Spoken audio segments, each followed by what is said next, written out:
I was arranging white roses in crystal vases when my mother-in-law, Patricia, walked into her country club's private dining room, surveying the elegant setup I'd spent 3 weeks planning for her 70th birthday celebration. The room looked stunning, exactly the kind of sophisticated affair that befitted someone of Patricia's social standing in Atlanta's elite circles. "Everything looks adequate," Patricia said, running her finger along the edge of one table to check for dust. "I suppose this will have to do."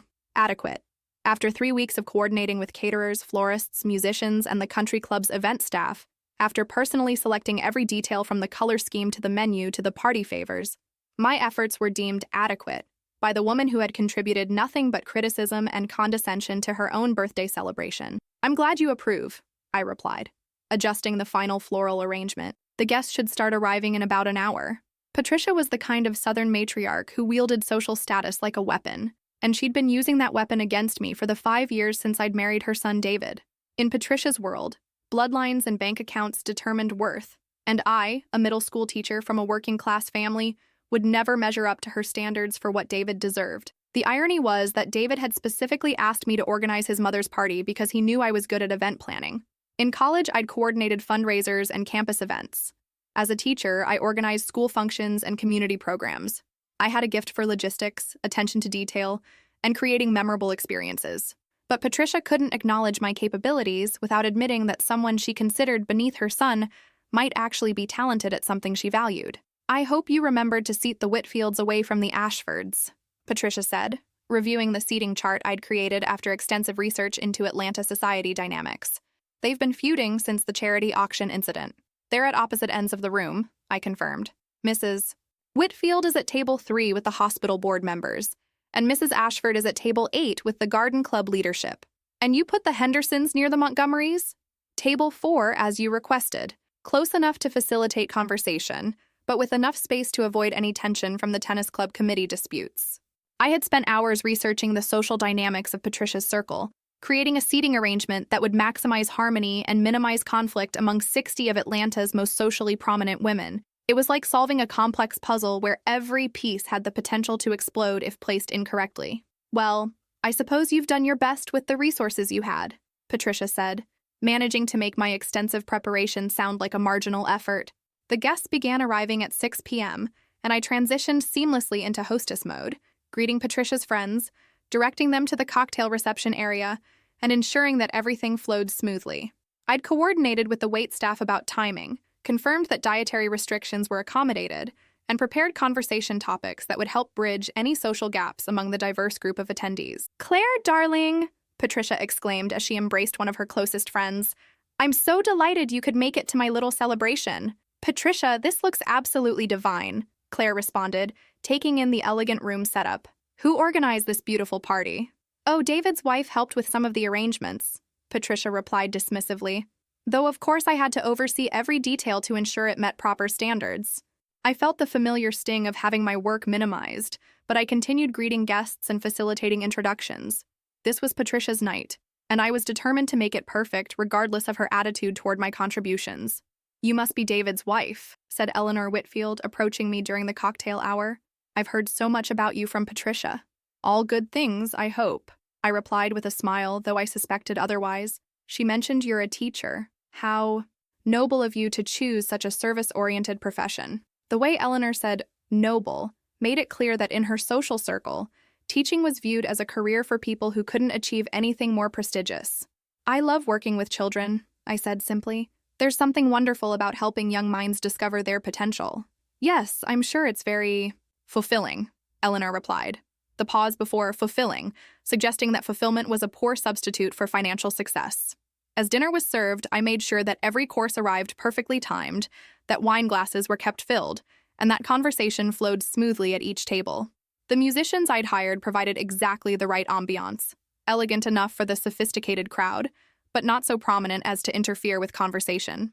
"The salmon is perfectly prepared," announced Margaret Ashford from table 8. "Patricia, you've outdone yourself with this celebration."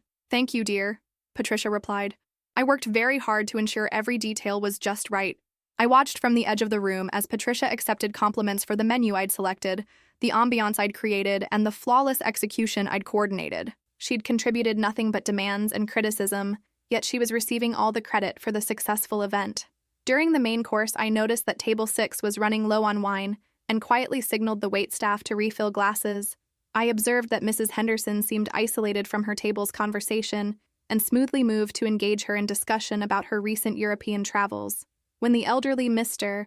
Carter appeared to be struggling with his mobility, I discreetly arranged for his table to be moved closer to the restroom facilities. These were the invisible touches that made events successful. The constant observation, adjustment, and problem-solving that happened behind the scenes while the hostess received credit for the results. "Patricia, this has been absolutely perfect," declared Helen Montgomery as dessert was served. "Every detail has been flawless." "Well, I have high standards," Patricia replied. "I wouldn't accept anything less than perfection for such an important milestone." As the evening progressed toward Patricia's birthday toast, I felt satisfied that the celebration had exceeded even my own expectations. The room buzzed with pleasant conversation, the food had been exceptional, and the overall atmosphere was exactly what I'd envisioned when I started planning 3 weeks earlier. David stood to address the room, raising his champagne glass toward his mother. "I want to thank everyone for joining us tonight to celebrate Mom's 70th birthday. This has been an absolutely beautiful evening, and I know Mom is touched by everyone's presence. I also want to thank my wife Emma for organizing this entire celebration," David continued, gesturing toward me. "She spent weeks planning every detail to make sure tonight would be perfect for Mom." The room erupted in polite applause, and I felt a moment of genuine appreciation for David's public acknowledgement of my efforts. Finally, someone was giving credit where it was due. Patricia stood to respond, her champagne glass raised and her smile radiant as she prepared to address her assembled friends and family. "Thank you all for making my 70th birthday so special," she began. "It means the world to me to be surrounded by the people I love most." She paused, looking around the room with the practiced timing of someone accustomed to commanding attention. "I'm particularly grateful to my son David for being such a wonderful son, and for giving me such a lovely evening." Another pause, this one longer, as Patricia's gaze settled on me. "And I suppose I should acknowledge Emma's contribution to tonight's arrangements," she said, her tone suggesting that my contribution had been minimal and barely worth mentioning. "Though I must say," Patricia continued, her voice carrying clearly across the silent room, "at least my David married up from where he started." The words hit the room like a physical blow. 60 of Atlanta's social elite sat in stunned silence as Patricia smiled sweetly, apparently pleased with what she considered a clever observation about our marriage dynamics. I felt my face burn with humiliation as the implications of her comment settled over the room. According to Patricia, I, the woman who had just orchestrated a flawless celebration for her 70th birthday, was such a social climber that even marrying her son represented marrying up for someone of my inferior background. The silence stretched uncomfortably as guests processed what they'd just witnessed. Some looked embarrassed for me, others appeared shocked by Patricia's public cruelty, and a few seemed amused by what they probably considered typical family drama. David's face had gone pale with anger and embarrassment, but Patricia continued smiling as if she'd just delivered a perfectly appropriate sentiment for a birthday toast. "Well," she said, raising her glass higher, "here's to family, and to knowing one's place in it." As I stood in that elegant room, surrounded by the fruits of my 3 weeks of labor while being publicly humiliated by the woman I'd worked so hard to honor, I realized that Patricia had made a crucial miscalculation. She assumed that because I came from a modest background and worked as a teacher, I lacked the resources, connections, or intelligence to respond to her attack effectively. She was wrong, and she was about to discover just how wrong she was. The drive home from Patricia's birthday party was silent, except for David's repeated apologies, and my growing determination to make his mother regret her public humiliation. By the time we reached our house in Virginia Highland, I had already begun formulating a plan that would use Patricia's own social weapons against her. "Emma, I am so sorry," David said as we walked through our front door. "Mom's comment was completely inappropriate and cruel. I'm going to call her tomorrow and demand an apology." "Don't," I replied, hanging up my coat and heading directly to my home office. "An apology won't undo what she said in front of 60 people. And frankly, I don't think Patricia believes she did anything wrong. But what she said about you marrying up was designed to humiliate me publicly while establishing her superiority in front of her social circle. It was calculated cruelty, not a momentary lapse in judgment." I powered up my laptop and opened a new document titled Patricia Whitmore Research. If Patricia wanted to play social warfare games, she was about to discover that her son had married someone much more formidable than she realized. "Emma, what are you doing?" "Research," I replied, already pulling up social media profiles and public records. "Patricia thinks she knows everything about everyone in her social circle. Let's see how much she actually knows about the people she considers her closest friends. Over the next 3 days, I conducted the kind of thorough investigation that my education background had taught me to excel at. As a teacher, I was skilled at research, fact-checking, and uncovering information that others missed. Those same skills that helped me create engaging lesson plans and understand my students' backgrounds would now help me understand Patricia's social circle. I started with public records, property ownership, business registrations, court filings, and financial disclosures that were matters of public record, but that most people never bothered to research. What I discovered was fascinating. Eleanor Whitfield, who had condescendingly asked about my noble teaching career, was facing foreclosure on her Buckhead mansion. Despite maintaining the appearance of wealth, Eleanor was 3 months behind on mortgage payments and had received multiple notices of default. Margaret Ashford, who had complimented the salmon while Patricia took credit for the menu selection, was involved in a bitter lawsuit with her own children over her late husband's estate. According to court documents, Margaret's stepchildren were claiming she had manipulated their father's will to exclude them from inheritance. Helen Montgomery, who had praised the perfect evening, had recently been arrested for shoplifting at Nordstrom, a charge that had been quietly dismissed after her attorney negotiated community service in lieu of prosecution. But the most interesting discovery involved Claire Pemberton, Patricia's closest friend and social confidant. Claire's son had recently been expelled from Emory University for academic dishonesty, and Claire had been frantically trying to keep the scandal quiet while searching for another prestigious school that would accept him. Each piece of information was gathered from legitimate public sources: court records, property filings, news reports, and social media posts that people had made public. I wasn't hacking or stealing private information. I was simply compiling facts that were available to anyone who knew where to look and took the time to research thoroughly. As I built detailed profiles of Patricia's social circle, I began to understand the complex web of secrets, embarrassments, and vulnerabilities that lay beneath the polished surface of Atlanta society. These women projected images of perfection and superiority, but they were all dealing with financial problems, family scandals, and personal failures that they desperately wanted to keep hidden. "Emma, you've been working on this for hours every night," David said, finding me at my computer at midnight on the 3rd day after the party. "What exactly are you planning?" "I'm planning to give your mother a demonstration of what happens when someone with actual research skills decides to stop being polite." "What do you mean?" I showed David some of the information I'd compiled. Nothing invasive or illegally obtained, just the kind of background research that any competent journalist or investigator would conduct. Patricia humiliated me in front of 60 people by suggesting that I was a social climber who married above my station. She did this after I spent 3 weeks organizing a flawless birthday celebration for her. "I know, and it was wrong." "David, your mother's comment wasn't wrong. It was strategic. She wanted to put me in my place while reinforcing her position as the social superior in our relationship." I pulled up Patricia's own background information. But here's what Patricia doesn't want anyone to remember. 25 years ago, she was Patricia Jenkins, a secretary at your father's law firm who married the senior partner. David's eyes widened. "I never knew Mom was Dad's secretary." "Because she spent 25 years carefully reconstructing her personal history to obscure her working-class origins. Your mother is exactly what she accused me of being, someone who married into a higher social class. But that doesn't make what she said any less hurtful." "No, but it makes her a hypocrite.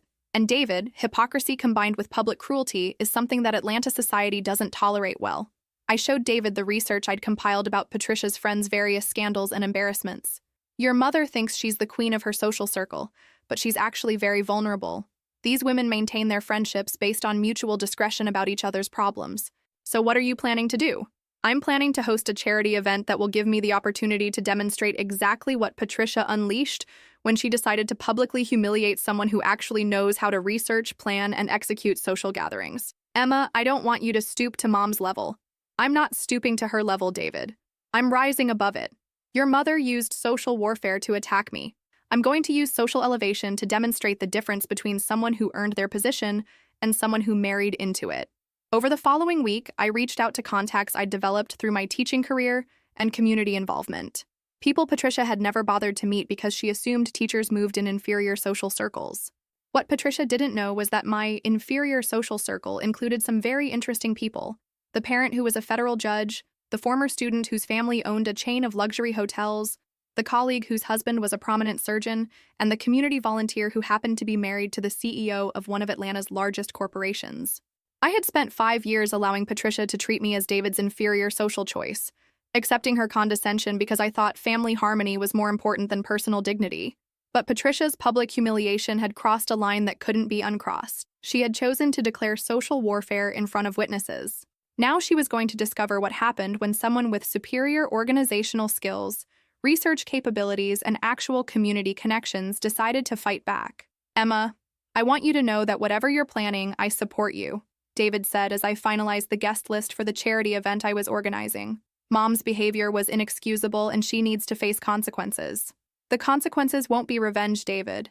They'll be reality. Your mother built her social position on the assumption that background determines worth.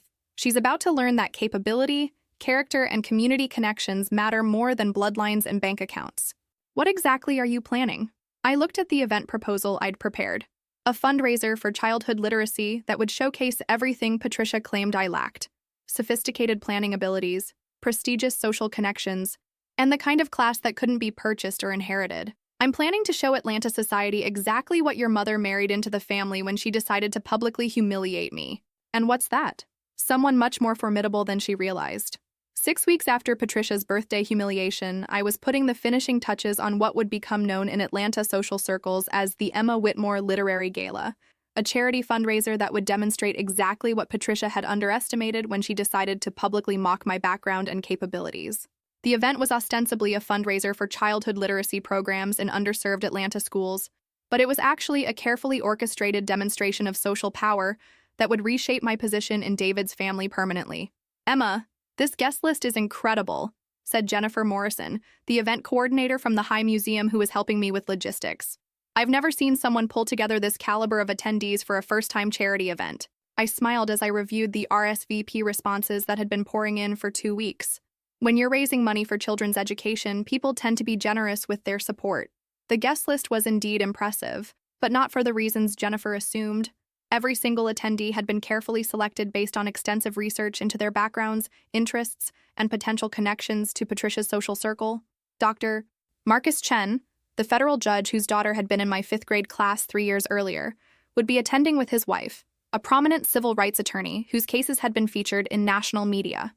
The Hendersons, whose luxury hotel chain had made them one of Atlanta's wealthiest families, were coming because their youngest son had struggled with dyslexia, and they were passionate about literacy programs that help children like him. Sarah Richardson, whose husband was CEO of Georgia's largest bank, was attending because she'd been impressed by the community service projects I'd organized at my school. Most importantly, Margaret Whitfield, Eleanor's sister-in-law and Patricia's occasional rival within their social circle, had agreed to serve as the event's honorary chairperson after I'd approached her about supporting educational initiatives. "Margaret, I'm so grateful for your leadership on this event," I said during our final planning meeting at her Ansley Park mansion. "Your reputation for supporting meaningful causes will give this fundraiser exactly the credibility it needs." "My dear, I'm delighted to help," Margaret replied, reviewing the elegant invitation I'd designed. "It's refreshing to see someone organizing a charity event that actually focuses on the charitable cause rather than social networking." Margaret's comment wasn't accidental. She was known for criticizing charity events that prioritize social status over fundraising effectiveness, and she'd been quietly disapproving of Patricia's approach to philanthropy for years. "I've been particularly impressed by your connections to the education community," Margaret continued. "It's rare to find someone who can bridge the gap between social influence and actual expertise in the cause they're supporting." The Literacy Gala was scheduled for a Saturday evening in early November, exactly 2 months after Patricia's birthday party. I had deliberately chosen a date that would allow enough time for word to spread through Atlanta's social circles, while ensuring that Patricia's humiliation of me remained fresh in everyone's memory. The venue was the High Museum's contemporary wing, which provided an elegant backdrop that Patricia couldn't dismiss as insufficiently prestigious. The catering was handled by the same company that served the governor's mansion. The entertainment included a performance by the Atlanta Symphony Orchestra's chamber ensemble. But the most important element of the event wasn't the logistics. It was the guest dynamics I'd carefully orchestrated. "Emma, I need to warn you about something," David said 3 days before the gala. "Mom's been asking questions about your event. She seems concerned about it." "What kind of questions?" "She wanted to know who was attending, what the fundraising goal was, and whether you'd cleared the guest list with anyone from established Atlanta society." I felt a surge of satisfaction. Patricia's inquiries meant she was beginning to realize that I was operating at a level she hadn't expected. "What did you tell her?" "That she'd have to ask you directly if she wanted information about your event." "And how did she react to that?" She said it was presumptuous for someone with your background to attempt such an ambitious social gathering without proper guidance from people who understood Atlanta society. Patricia's response revealed exactly what I'd hoped. She was underestimating my capabilities while simultaneously feeling threatened by the attention my event was generating. 2 days before the gala, I received a phone call that confirmed Patricia's growing anxiety. "Emma, darling," Patricia's voice was sickeningly sweet over the phone. "I heard about your little charity event this weekend. How ambitious of you to take on such a challenging project. Thank you, Patricia. I'm excited about raising money for childhood literacy programs." "Yes, well, I hope you understand that organizing successful charity events requires a certain level of experience with Atlanta's social expectations. I appreciate your concern. I've been working closely with Margaret Whitfield to ensure everything meets the highest standards." The mention of Margaret's involvement clearly caught Patricia off guard. Margaret was one of the few women in their social circle whose opinion Patricia actually respected and feared. "Margaret Whitfield is involved? She's serving as honorary chairperson." Margaret felt strongly about supporting literacy initiatives, especially after I explained how these programs help children from all backgrounds achieve their potential. "I see. Well, I'm sure you've done your best with the resources available to you." Patricia's condescending tone revealed her desperation to maintain her position of superiority, even as she processed the information that Margaret Whitfield was publicly supporting my event. "Patricia, I hope you'll consider attending. The cause is very important, and I think you'd enjoy meeting some of the other supporters." "Oh, I wouldn't want to impose on your arrangements. I'm sure you've invited people from your own social circles." "Actually, the guest list includes quite a few people you know. Dr. and Mrs. Chen, the Hendersons, the Richardsons, and several others from your usual charity event attendance." The silence on the phone was telling. Patricia was realizing that I had somehow managed to attract the kind of prestigious attendees that she struggled to secure for her own events. "Well, I suppose I could make an appearance, if my schedule permits." "That would be wonderful. I'll make sure your name is added to the guest list."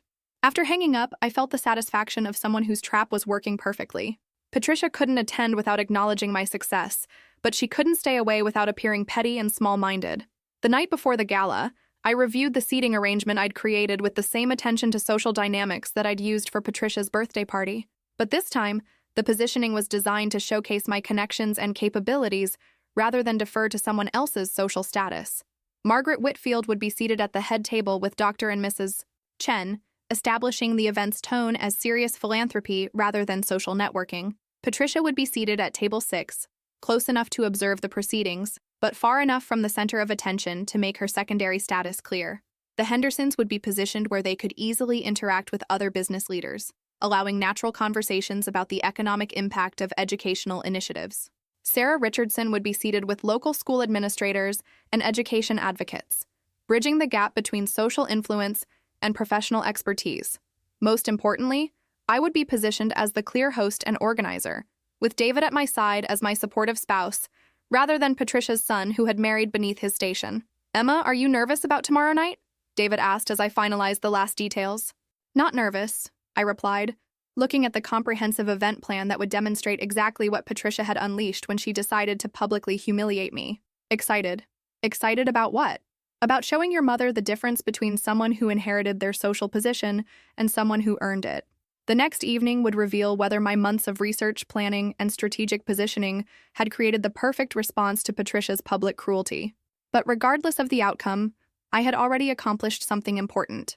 I had stopped accepting Patricia's definition of my worth and started demonstrating my actual capabilities. Patricia had wanted to put me in my place with her birthday toast. Instead, she had motivated me to show Atlanta society exactly what my place actually was, and it was much higher than she had ever imagined. The evening of the literary gala arrived with the crisp elegance of November in Atlanta, and as I stood in the High Museum's contemporary wing greeting guests, I felt the quiet confidence of someone who had spent months preparing for this moment of vindication. The space looked extraordinary, sophisticated without being ostentatious, welcoming without being casual. Everything from the lighting to the floral arrangements to the silent auction displays communicated serious philanthropic purpose, combined with impeccable taste. "Emma, this is absolutely stunning," said Dr. Marcus Chen as he and his wife arrived among the first guests. "The atmosphere perfectly captures the importance of childhood literacy while creating an environment that encourages generous giving." "Thank you, Dr. Chen. I wanted to ensure that every detail supported the mission rather than overshadowing it." As guests continued arriving, I watched Patricia's social circle encounter an event that was clearly superior to anything they usually attended. The quality of the catering, the elegance of the setup, and the caliber of attendees all sent a clear message. This was not the work of someone operating above her capabilities. "Emma!" Margaret Whitfield approached with obvious delight. "My dear, you've created something truly special here. I've been to hundreds of charity events, and this is exceptional in every detail." Margaret's public praise was exactly what I'd hoped for, a stamp of approval from someone whose opinion carried enormous weight in Atlanta society. "Mrs. Whitfield, I can't thank you enough for your support and guidance. Your involvement has been crucial to the event's success." "Nonsense, dear. This is entirely your accomplishment. You've demonstrated organizational skills and social sophistication that many people spend decades trying to develop." I noticed several of Patricia's friends listening to Margaret's enthusiastic praise with obvious surprise. They were seeing me receive recognition from someone they respected, and it was clearly reshaping their understanding of my capabilities. Patricia arrived fashionably late, wearing an expression that attempted confidence, but couldn't quite hide her anxiety about what she was walking into. She surveyed the elegant room with the practiced eye of someone accustomed to evaluating social events, and I watched her realize that this was far beyond anything she had expected me to produce. "Patricia, how wonderful that you could make it," I said, approaching her with genuine warmth, while internally savoring her discomfort. "Emma, this is quite elaborate," Patricia replied, clearly struggling to process the sophistication of the event I'd organized. "I'm so pleased you think so. Margaret Whitfield has been absolutely instrumental in helping me understand what Atlanta society expects from a serious philanthropic event." The mention of Margaret's involvement, and the implication that I had been receiving social guidance from someone Patricia considered a peer, clearly rattled her further. As dinner was served, I moved through the room like the confident hostess I had always been, but had never been credited for being. I facilitated introductions between guests who might form valuable philanthropic partnerships, ensured that conversations flowed smoothly at every table, and managed the event timeline with invisible precision. "Emma has created something really special here," I overheard the CEO of Henderson Hotels telling his wife. "The attention to detail and the quality of organization rivals any professional event planning I've seen." "And the guest list is extraordinary," his wife replied. "She's managed to bring together people from different sectors who rarely interact, but who all care about education. That takes real social intelligence." During the main course, I noticed Patricia watching me with an expression I'd never seen before, grudging recognition that I was operating at a level she hadn't believed possible. When it came time for the evening's program, Margaret Whitfield stood to address the assembled guests. "Ladies and gentlemen, we're here tonight because one remarkable woman saw a need in our community and had the vision, skill, and determination to create this extraordinary response."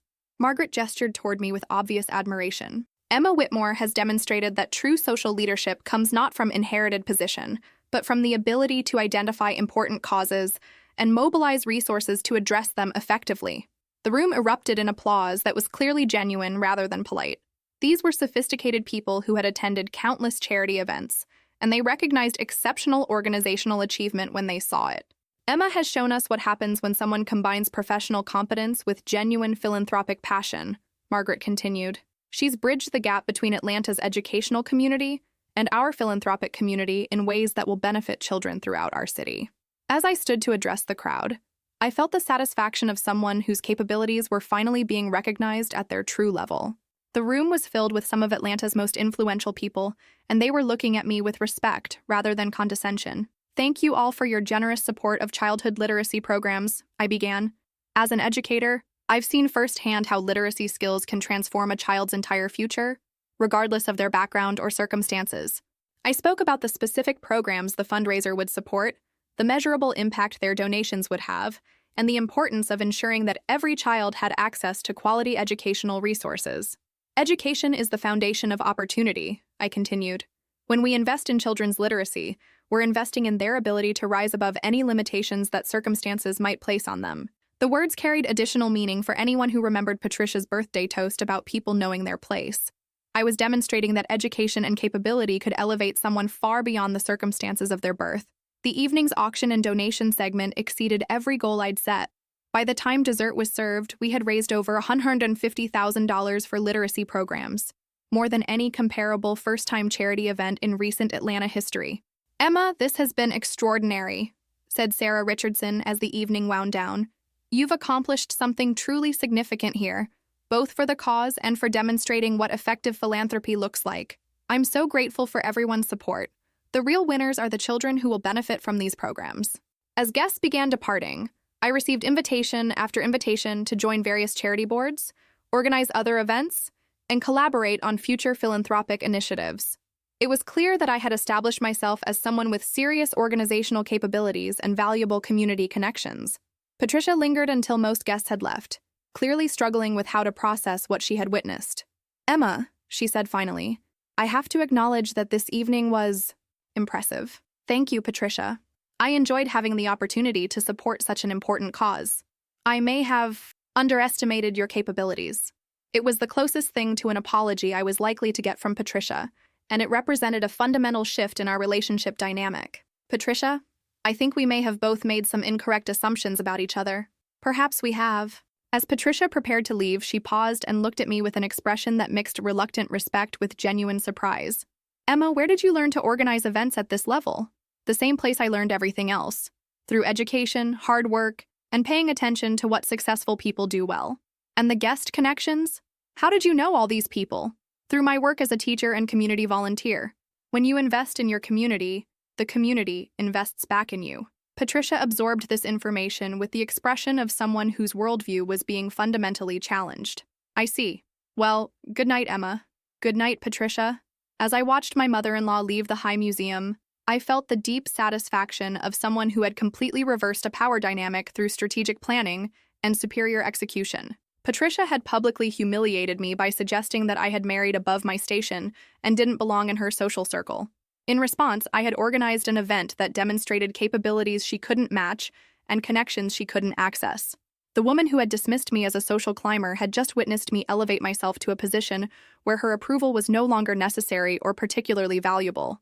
But more importantly, I had done it through legitimate achievement rather than inherited position, proving that merit could triumph over prejudice when backed by superior preparation and execution. 6 months after the literary gala that had fundamentally shifted my position in Atlanta society, I was sitting in Margaret Whitfield's elegant Ansley Park living room, reviewing plans for the second annual event while Patricia served us tea with a deference I had never experienced from her before.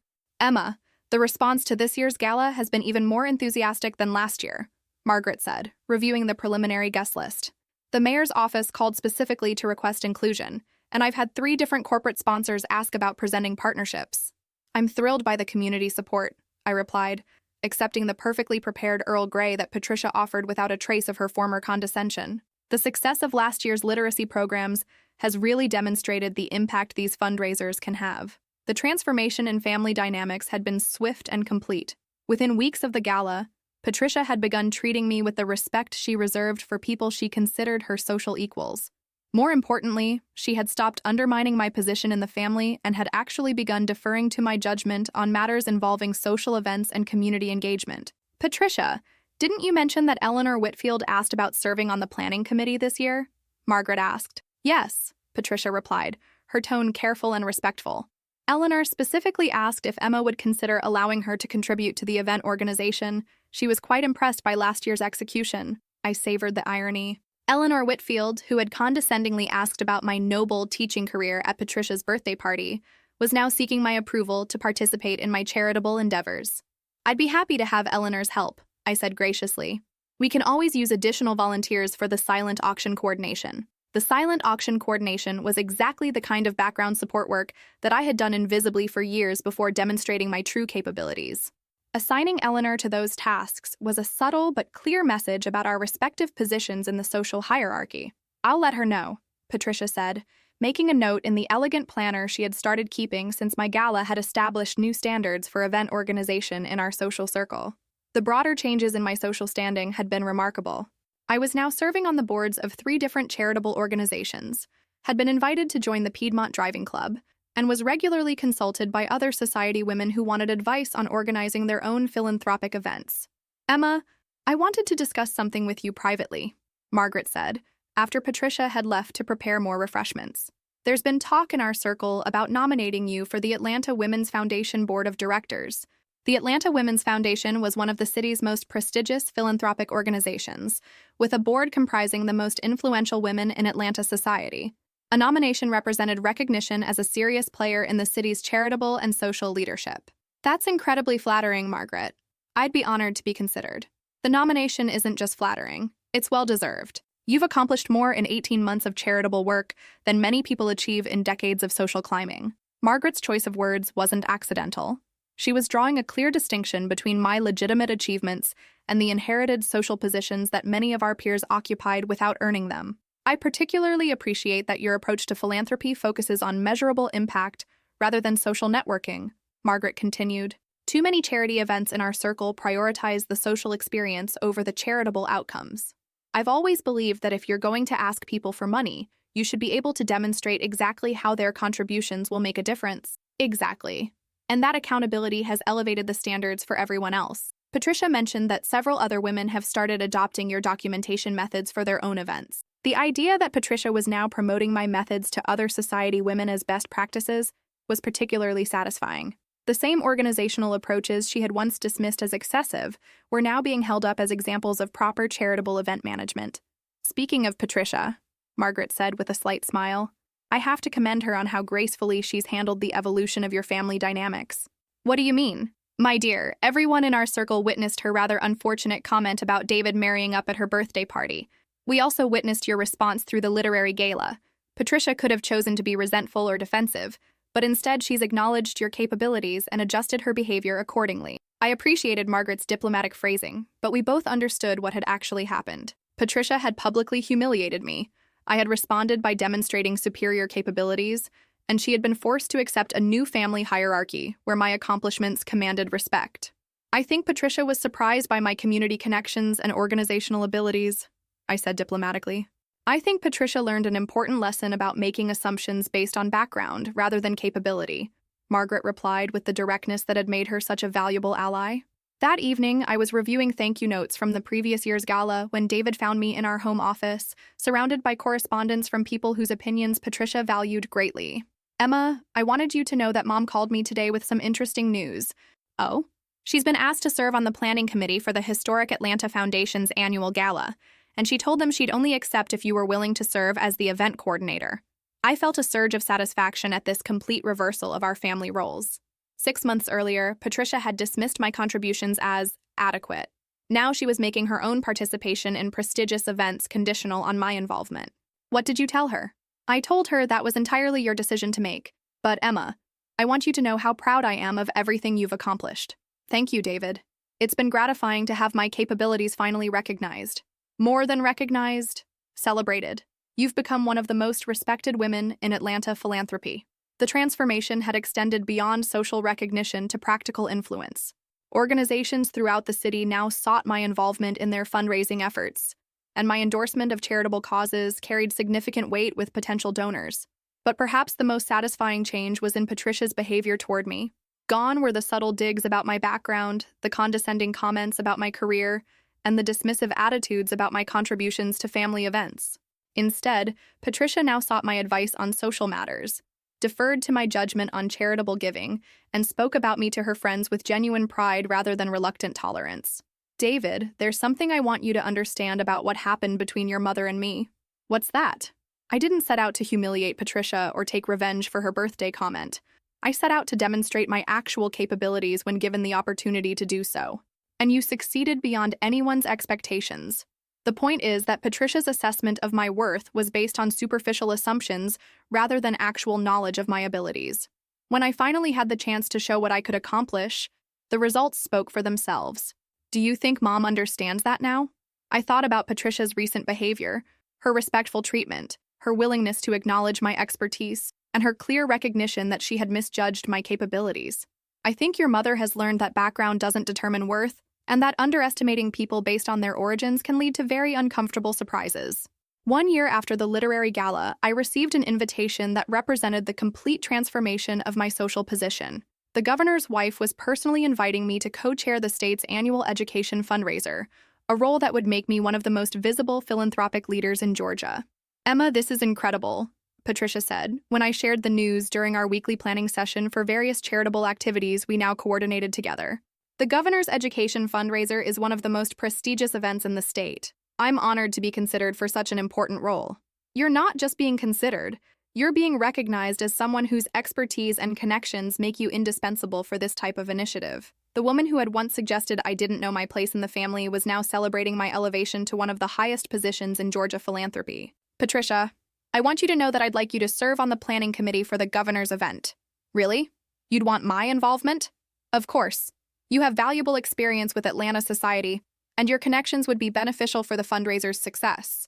It was a gracious offer that acknowledged Patricia's social knowledge while making clear that she would be working under my leadership rather than the reverse. I'd be delighted to help in whatever way you think would be most useful. As I looked back on the journey from Patricia's birthday humiliation to my current position as one of Atlanta's most respected philanthropic leaders, I felt the deep satisfaction of someone who had transformed adversity into triumph through strategic planning and superior execution. Patricia had wanted to put me in my place with her cruel comment about David marrying up. Instead, she had motivated me to discover exactly what my place actually was, and it was much higher than she had ever imagined.